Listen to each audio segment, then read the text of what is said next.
हम लोगों ने हमेशा देखा है कि जंगली जानवर इंसानों पे हमला करते हैं, पर इस मूवी में उसका उल्टा होने वाला है। बहुत ही मजेदार मूवी है। इस मूवी को आप लोग लास्ट तक देखना, और अगर आप लोग को वीडियो अच्छा लगे तो वीडियो को लाइक और चैनल को सब्सक्राइब कर देना। हम लोग बहुत ज्यादा नजदीक है यार 400 सब्सक्राइबर के। मूवी की शुरुआत होती है एक जू से, जहाँ शिकारी घुसकर शेर के बच्चे को चुरा लेते हैं। उस बच्चे को एक बॉक्स में रखकर हवाई जहाज के जरिए ले जाया जा रहा था। इसके बाद सीन शिफ्ट होता है एक लड़की पर, जिसका नाम है एल्मा, जो पियानिस्ट बनना चाहती है। उसे जानवरों से बहुत लगाव होता है। एक दिन वह एक आइलैंड पे घूमने जा रही थी। दरअसल ये आइलैंड उसके दादाजी का था। उसके दादाजी ने उसे बचपन में गोद लिया था, और जब उनकी मृत्यु हो गई है तो ये आइलैंड उसे विरासत में मिली है। आइलैंड पे एक जो नाम का व्यक्ति था, जो एल्मा का उस आइलैंड पे वेलकम करता है। वहाँ पर एक बहुत ही सुंदर घर था, और इसके बाद एल्मा फैसला करती है कि आज की पूरी रात वो इसी आइलैंड पे रहेगी।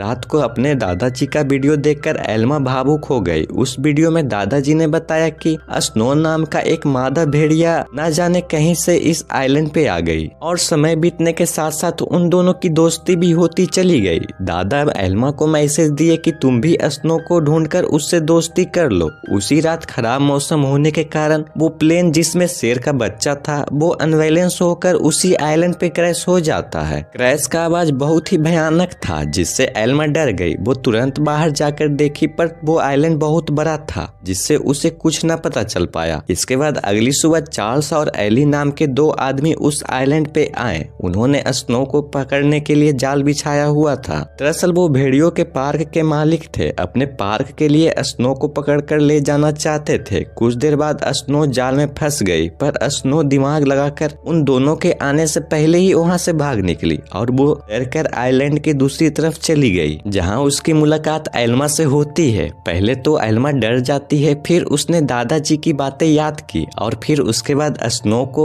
जाल से आजाद कर देती है। फिर वो घूमते घूमते प्लेन क्रैश वाली जगह पर पहुँचती है, और लकीली शेर के बच्चे को कोई चोट नहीं आई थी। वो बेचारा पक्षी के घोंसले में गिर गया, तो वहाँ पर पक्षी उसे धक्का देकर नीचे गिरा दी, और वो सीधा एल्मा की गोद में जाकर गिरा। एल्मा भी उसे अपने साथ घर ले गई। उसी जगह स्नो भी अपने बच्चे को लेकर आ गई। घर में 3 प्यारे प्यारे जानवरों को देखकर एल्मा बहुत खुश हो गई। उसने तुरंत अंकल जो को घर बुलाया। उन्होंने एल्मा से कहा कि इन खतरनाक जानवरों को घर में रखना ठीक नहीं है, तुम इन्हें जू एजेंसी को दे देना चाहिए। जो ने बताया कि जू के कर्मचारी शेर के बच्चे को ढूंढते हुए इस आइलैंड पे जरूर आएंगे। वह भी बिल्कुल ऐसा ही एनिमल कंट्रोल वाले वहाँ पहुँच गए। एल्मा जानती है कि जू के कर्मचारी कितने बेरहम होते हैं। वो फैसला की कि जानवरों के बारे में वो कर्मचारी को कुछ नहीं बताएगी। वो झूठ बोल दी कि उसने किसी शेर के बच्चे को नहीं देखी। वो घर आकर देखी तो स्नो अपने बच्चे के साथ साथ शेर के बच्चे को भी दूध पिला रही थी। एल्मा बहुत खुश हुई, क्योंकि स्नो दोनों बच्चों का ख्याल रख रही थी। जैसे जैसे दिन बीतते गए दोनों बच्चे की दोस्ती बढ़ती गई। एल्मा ने स्नो के बच्चे का नाम जैक रखा, और शेर के बच्चे का नाम ड्रीमर। उधर अंकल जो को चिंता हो रही थी कहीं ना ये जानवर एल्मा को कुछ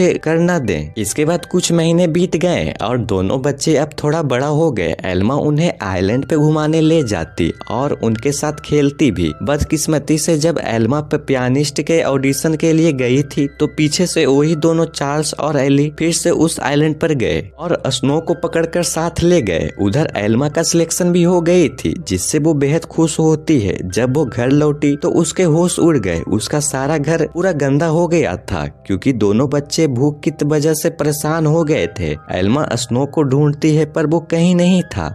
उसे ही बच्चों का पेट भरना था, तो इसलिए वो पियानिस्ट की नौकरी छोड़ देती है। एक दिन अंकल जो फिर से वहाँ पर आए। खूंखार जानवरों को देखकर वो लाल पीले हो गए। उन्होंने उसी वक्त एल्मा को जानवरों को जू में भेजने को कहा, पर एल्मा ने उन्हें समझाया कि दादाजी की यही सोच थी कि वो जानवरों के साथ रहे, और ना जाने जू में इन मासूम बच्चों पर कितने अत्याचार होंगी। आखिर में अंकल जो भी मान गए और एल्मा को गले से लगा लिया। अब एल्मा का सारा समय उनको खाना खिलाने और ध्यान रखने में निकल जाता है। एल्मा को जैक और ड्रीमर से बहुत प्यार था, और वो दोनों भी एल्मा पर जान छिड़कते थे। अब ऐसे ही 1 साल बीत गए, और अब जैक और ड्रीमर दोनों बड़े हो गए थे। अंकल जो ने शहर से मांस लाया करते थे, पर उनके पास जाने में उन्हें डर लगता था। फिर से उन्होंने एल्मा को समझाया कि इनके साथ रहना खतरे से खाली नहीं नहीं है, लेकिन एल्मा उन्हें किसी भी कीमत पर छोड़ने को तैयार नहीं थी। एक बार माँ बेटी घूमने या देखने के लिए आइलैंड के नजदीक आए। उन्हें देखकर जैक उनके पास जाने लगा। जैसे ही एल्मा ये सब देखी तो वो जैक को रोकने के लिए भागी, पर पत्थर से टकराने से और एक पत्थर पर ही जाकर उसका सर लग गया, जिससे वो वहीं पर बेहोश हो गई। वो माँ बेटी ये सब नहीं देख पाई और वापस उसी नाव में बैठकर वापस चली गई। कुछ ही देर बाद जैक और ड्रीमर एल्मा के पास आए और उसे उठाने की बहुत कोशिश करते हैं, पर कोई फायदा नहीं हुआ। वो कई घंटों तक जोर जोर से आवाज लगाकर मदद के लिए पुकारते रहे, पर कोई नहीं आया। जल्द ही रात हो गई और दोनों जानवर रात भर जागकर एल्मा को गर्मी देते ताकि ठंड की वजह से उसकी मौत ना हो जाए। अगले दिन अंकल जो एल्मा को कई बार कॉल करते हैं, पर उधर से कोई कॉल नहीं उठाता। वो तुरंत आइलैंड पे पहुंचे। उन्हें लगा कि जरूर इन जंगली जानवरों ने एल्मा पर हमला कर दिया होगा, इसलिए उन्होंने जू वाले या एनिमल कंट्रोल वालों को कॉल कर दिया। जब उन्होंने देखा कि एल्मा बेहोश और जानवरों उसकी रक्षा कर रहे हैं, तो उन्हें इस कारनामे पर बहुत पछतावा हुआ। इसके बाद एल्मा को हॉस्पिटल ले जाया गया तो डॉक्टर ने बताया कि जैक और ड्रीमर ने उसे गर्माहट ना दी होती तो शायद वो आज जिंदा ना होती। उधर एनिमल कंट्रोल वालों ने जैक को पकड़कर एली और चार्ल्स को सौंप दिया। उन्हें पता चला कि जैक तो स्नो का ही बच्चा है। उधर ड्रीमर को एलन नाम के एक व्यक्ति को बेच दिया गया जो एक जू चलाता था। एलन बड़ा बेरहम आदमी था जो अक्सर अपने जानवरों को पीटा करता था। इधर अपने बाप से उल्टा रैफा बहुत नरम दिल का था। जल्द ही उन दोनों की दोस्ती हो गई। कुछ ही दिनों में ड्रीमर को इतनी नशीली दवाई दी गई और उसे सर्कस में करतब कराने के लिए मजबूर किया गया। ड्रीमर ने अब तक की जिंदगी आइलैंड पे मजे से काटे थे, लेकिन इन बेरहम लोगों ने उस पर बहुत अत्याचार किया, इसलिए रैफा अक्सर उसे शांत कराने आ जाया करता था। उधर हॉस्पिटल में एल्मा होश में आने के बाद तुरंत जैक और ड्रीमर के बारे में पूछी। अंकल जो ने भारी मन के साथ सारी सच्चाई उसे बता दी। जैसे ही एल्मा को हॉस्पिटल से बाहर आई तो वो तुरंत एनिमल कंट्रोल के ऑफिस पहुंची। उसे पता चलता है कि जैक को भेड़ियों के पार्क में भेज दिया गया है और बेचारा ड्रीमर को एक सर्कस ग्रुप को दे दिया गया। ये सब सुनते ही एल्मा गुस्से से भर गई और ऑफिसर पर चिल्लाने लगी, लेकिन अंकल जो ने उसे शांत किया। कुछ देर बाद एल्मा ने एली को कॉल करके जैक के बारे में पूछी। एली ने बताया कि जैक बहुत खुश है और यहाँ उसके कुछ दोस्त ही बन गए हैं। इससे एल्मा को थोड़ी तसल्ली मिली, पर अब भी ड्रीमर के लिए बहुत परेशान थी। इसके बाद वो कुछ हफ्तों तक एक एक सर्कस छान मारी, पर ड्रीमर के बारे में उसे कुछ नहीं पता चलता है। उधर ड्रीमर की वजह से एलेन की वाहवाही हो गई थी। वो पैसे पे पैसे छाप रहा था। ड्रीमर जल्द ही स्टारलाइन नाम से मशहूर हो गया। एक दिन सर्कस ग्रुप भेड़ियों के पार्क के पास से गुजर रहा था। जैक ने तुरंत अपने बचपन के दोस्त को पहचान लिया। जैक तुरंत अपनी समझदारी से पिंजरे से बाहर निकल गया। एली ये सब देखकर समझ जाता है कि जैक दिमाग से बहुत ज्यादा तेज है और वो कुछ न कुछ ढूंढ रहा है। जैक ड्रीमर तक पहुंच जाता है और उसे बहुत चालाकी से पिंजरे से बाहर निकाल लिया। इतने महीने के बाद दोनों दोस्त मिलने के बाद जमकर खेलते हैं। जब एलेन को ड्रीमर के भागने के बारे में पता चला तो उसने गुस्से में बेहोश करने वाली बंदूक निकाल ली। उसके बेटे रैफा ने एलेन को रोकने की कोशिश करी, पर एलेन उसकी एक नहीं सुनता। हार कर रैफा भी एलेन के साथ ड्रीमर को ढूंढने चला गया। एलेन से एली को भी ड्रीमर के बारे में पता चला तो वो समझ जाते हैं कि जैक और ड्रीमर साथ में ही है। तो जैसे ही पूरे शहर में हाई अलर्ट जारी कर दिया गया।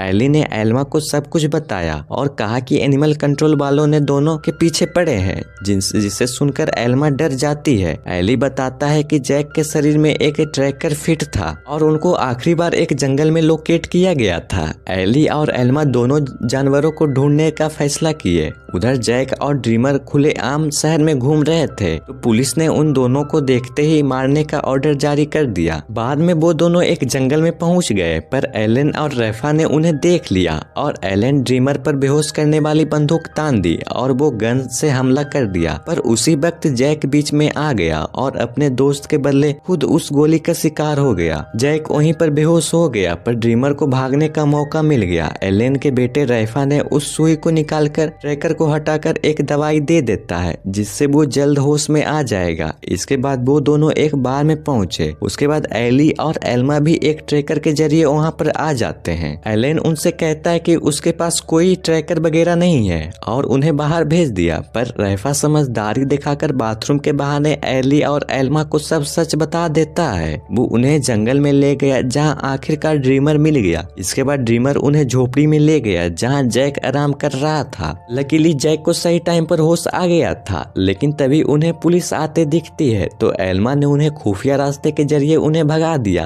उन्हें आइलैंड तक पहुंचने के लिए एक नदी को पार करनी थी। पुलिस से बचने का एक यही रास्ता था। वहाँ कोई नाव नहीं था, इसलिए सबको तैरकर उस पार जाना पड़ेगा। जैक तो उसी वक्त तेजी से नदी में तैरने लगा, पर ड्रीमर को पानी से डर लगता था। एल्मा ने उसे हिम्मत देने की बहुत कोशिश की, पर ड्रीमर वापस जंगल की ओर चला गया। जैसे ही एल्मा और जैक तैर रहे थे, इसी वक्त गोली चलने की आवाज आई तो एल्मा समझ जाती है कि ड्रीमर अब इस दुनिया में नहीं रहा। आइलैंड पर पहुंचकर एल्मा बहुत रोने लगती है, पर ड्रीमर अचानक से उसके सामने आ जाता है। असल में वो जंगल में पुलिस को कंफ्यूज करने गया था। उसे जिंदा देखकर खुशी से झूम उठती है। आखिर में एल्मा, जैक और ड्रीमर के लौटने खुशी में पार्टी में पियानो बजाती है। उनका परिवार पूरा हो गया था। अंत में एल्मा ने सबको अपने प्यारे जानवरों की कहानी बताई, जिससे सभी लोग भावुक हो गए। और इसी के साथ ये मूवी यहीं खत्म हो जाती है। तब तक के लिए जय हिंद, बाय बाय।